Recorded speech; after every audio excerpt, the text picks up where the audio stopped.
Pierre Laurent, bonjour. Est-ce que vous pouvez vous présenter ? Bien, bonjour, je suis président du Parti de la gauche européenne et parlementaire en France. Je suis élu de Paris au Sénat français. Alors, pourquoi le PGE organise cet événement de rencontre de parlementaires de tous les pays européens aujourd'hui ? D'une part parce que dans tous les parlements nationaux, nous sommes confrontés maintenant au même choix européen, à la même déclinaison des politiques d'austérité européennes. Et nous avons besoin de convergence pour résister dans nos différents pays et nous mettre d'accord sur des propositions alternatives que nous pourrions porter dans toute l'Europe.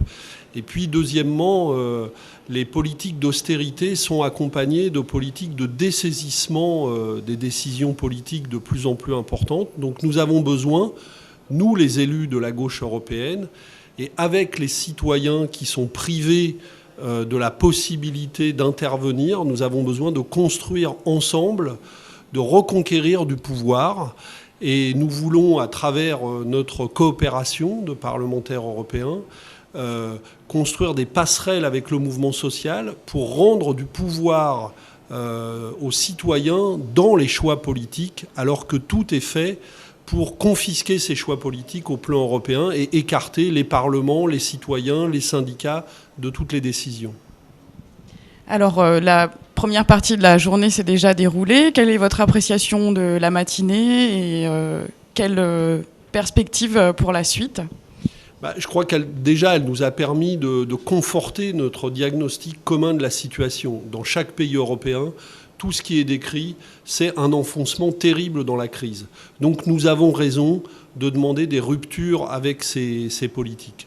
Deuxièmement, nous avons pu vérifier que dans tous les pays européens, il y a maintenant un nombre croissant de salariés, de familles, de citoyens qui demandent une rupture avec ces politiques, mais qui ne trouvent pas toujours les réponses politiques pour le faire.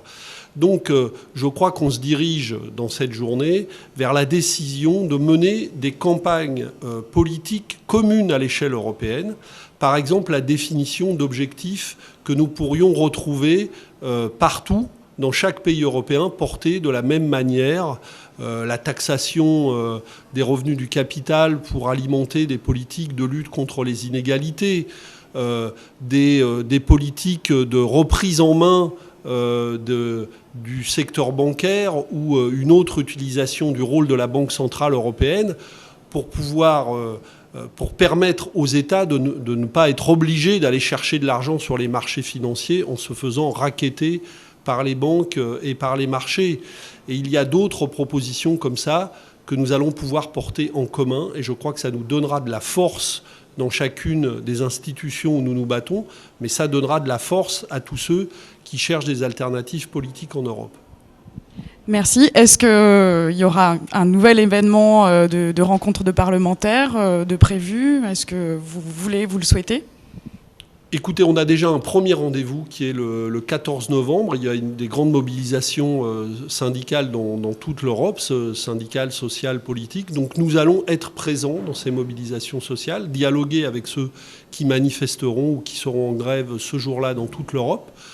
Nous allons réfléchir à de nouveaux rendez-vous. Nous n'en avons pas fixé un précis pour le moment, mais nous sommes aussi engagés, par exemple, dans la perspective d'une initiative commune entre parlementaires français et parlementaires allemands de la gauche européenne au moment du 50e anniversaire du traité de l'Élysée à Berlin en janvier.